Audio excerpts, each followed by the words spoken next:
I'm delighted to be joined by Alex Koff from Venable in the States. And Alex, we thought it would be a really good opportunity to get together and have a chat about gluten-free claims in the UK and the States, because it's a really hot topic for many of our clients.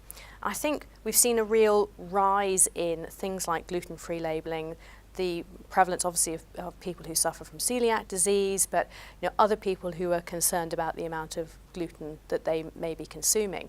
And it's really important, therefore, that we get the food labelling right on the products.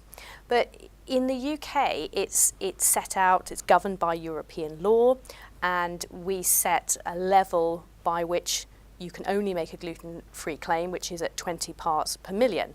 Do you have something similar in the US? We do. In the US, it's not at 20 parts per million, it's less than 20 parts per million. So it's slightly different, but a lower standard. So how is gluten-free products regulated in the US? Which agencies would deal with it? There are two agencies. The first is the Food and Drug Administration, the FDA, and the second is the USDA, the US Department of Agriculture, and specifically the Food Safety Inspection Service, FSIS. Okay, and what's the difference between those two? What type of products would they cover? So for the USDA, think about products like chicharron or pork rinds, basically meat-related products, and for the FDA, pretty much everything else. I see. That's really interesting.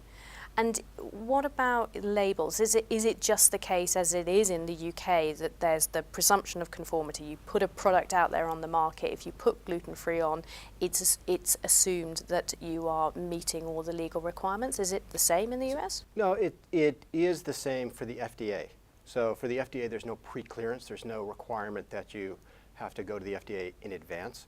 But for the FSIS of the US Department of Agriculture, you actually do have to pre-clear these particular gluten-free claims for labeling requirements only. Oh, that's interesting. So you submit your application in advance with the label so they can see it and review it? Correct, and as a result, there's less enforcement actions from the USDA for that reason. I see, so most of it gets dealt with during that discussion time when they're approving the label. Yeah, that's right. That's really interesting. And so, if you do get picked up for doing something wrong, say with the FDA type claims, what's the sort of typical enforcement action that you might face? Well, for the FDA, your statements have to be not misleading and truthful. And if they're not, there's a risk of a misbranded claim by the FDA, which can result in a warning letter or a seizure or an injunction or even criminal penalties. Gosh, okay. And is that the sort of most common form of enforcement? Because you mentioned class actions. I think probably the more common is private right of actions where people are suing in state courts.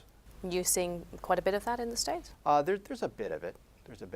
There's more in other actions, but food-related claims, there may be maybe on average 100 claims a year in food-related issues, but for larger categories, slack fill, natural claims, things like that, but not necessarily only on this one small labeling issue. That's really interesting.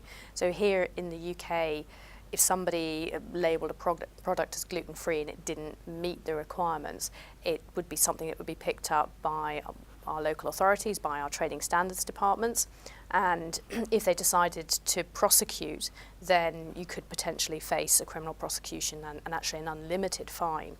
But in reality, a lot of the time those things would get dealt with during discussions, so trading standards might pick up on the issue and write to you and say, we've noticed there's a problem with your label and you're asked to amend it. So normally things get dealt with at that stage. I think the only caveat to that would be if there'd been a particular issue. So I think if somebody had consumed a product believing it was gluten-free and actually had some kind of reaction, or even worse, suffered some kind of injury or death from it, then I could see that could lead to a prosecution. So that's quite interesting.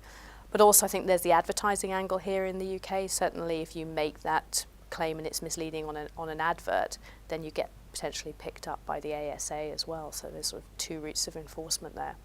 Well, thanks very much, Alex. I think that was a really interesting run through gluten-free claims. Pleasure to be here.